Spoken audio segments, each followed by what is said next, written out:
There's more than two. That's when people say both. I think they're missing the mark because there are many, many political parties. We talked about this before the show. You said Congress, Thomas, you were telling me it's like set up for a two-party, literally built with. The fact that there's an aisle forces you into two halves. Tell me more about this. You said there's coat rooms. There's a cloakroom. There are two cloakrooms. There aren't three. I've thought about this because I feel like a transpartisan some days. I don't know which cloakroom to go into, but because there's only two. And they shoehorn, there's probably 6 or 7 kinds of parties that aren't named in our country right now, but then you shoehorn them into two parties. Mm-hmm. Every committee hearing room has 2 back rooms. You hear about backroom deals. Okay, they literally call them back rooms. And there are exactly 2 back rooms with every committee hearing room. They even have a smoking section, right? Yes. A smoking section? Yeah. Like there's a Democrat smoking section or a Republican smoking section? In the cloakrooms, there's a smoking section. Oh, okay, wow. But it's built into the architecture. It would be really hard, and it's built into the rules. Like every committee, they say, well, we're going to apportion the committee based on the majority and minority party. The fact that there's a majority leader and a minority leader. And it should probably cap it like we're going to set like each party, 10 parties, and you want 20 committee members. That means there can be 2 from each party. And then that'll incentivize people to go to other parties that don't have that many people yet, so they have a better chance of getting on a committee. I'm sure there's a better way to do it. I am absolutely certain. Well, then what can we do? Let me just elaborate a little bit.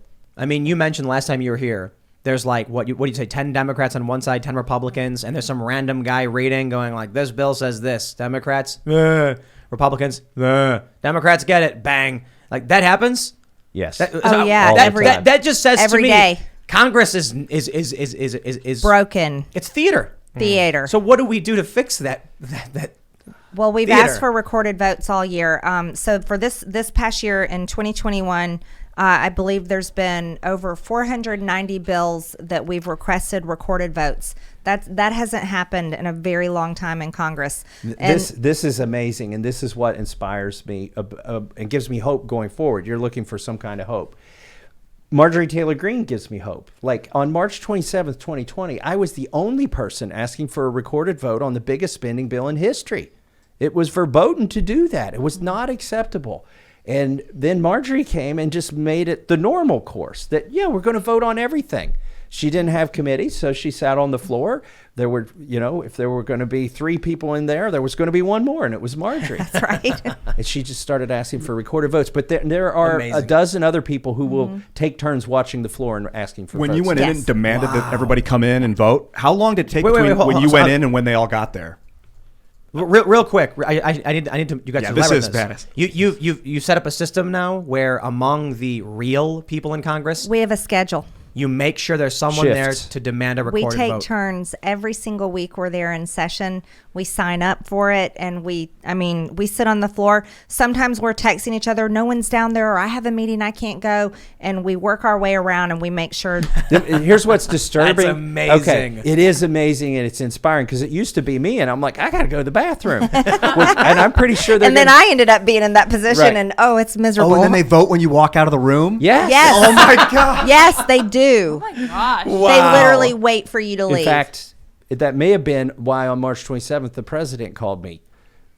To get you out of the room. Yeah, to get me out of the room. I'm not sure if they had timed it that well, but I stayed and let the calls go to voicemail. Let me just. But let me just say, so that's inspiring that we've got shifts and stuff. But that's what your party leadership's supposed to do. The minority leader and the minority whip, they've got a dozen staff members on the floor that know exactly what's going to happen next. They're working on the script with Nancy Pelosi. They know which bills are coming, and they should be asking for the votes. So let me tell you a funny story. Motion to adjourn. I love motion to adjourn.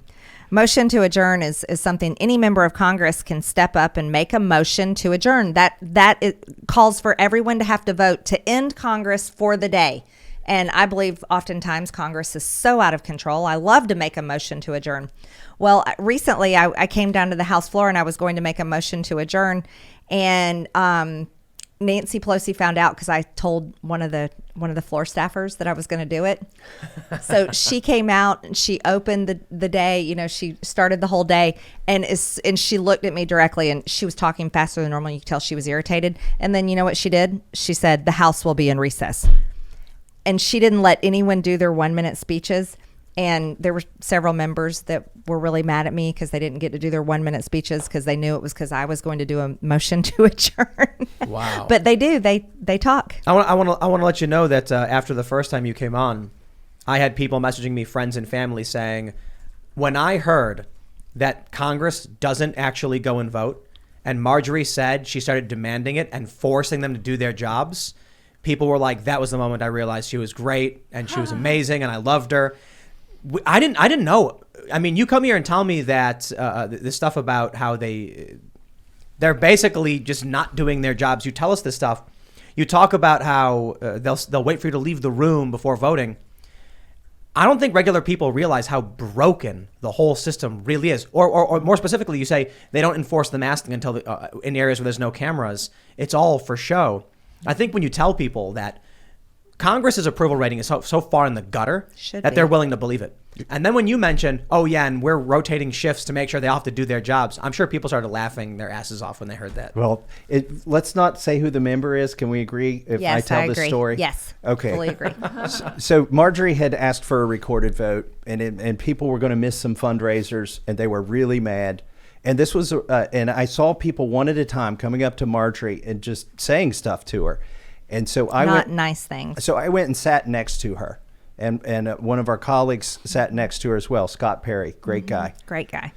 Thinking that they wouldn't have the audacity to come up and yell at a woman for actually just doing her job. Well, an individual did, and I'm not going to name him, and he started mansplaining to Marjorie. Mansplaining. He literally Standing said, over me. He said, That's a real I know thing. you're trying really hard to do this job, and I know you care a lot, but you need to be thoughtful about this. And after about 60 seconds of that, I couldn't take it anymore. And I said, you know what? If your constituents could see you, if they could hear you right now, they would be so upset with you. You got to say who it is. And no. And then he turned, because we got to be friends. So he turned his ire to me and said, you worry about your own district. I know what my constituents want.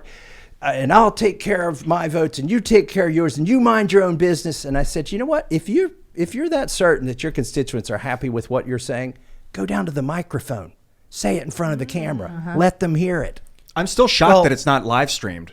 All that action with little mic lapels so that we can just watch you guys in It action. should be. It's not like you're puppets, but I mean, I would we do that. What a reality show. I'd give anything for a reality show. Yeah, but I want to absolutely. tell you something. Thomas Massie was the first person to stand up for me. And that was the first time it happened. The rest of the time, I had been berated and taking so much anger and horrible things from other Republicans that were mad at me for asking for recorded votes because they were going to be on record. They're cowards. But Thomas Massie stood up for you, and you want to know why? He went and was forcing everyone to come back to Washington when on the biggest spending bill in this pandemic that in our nation's history, and he was saying our Constitution is still intact. This is so important. We have to vote on this.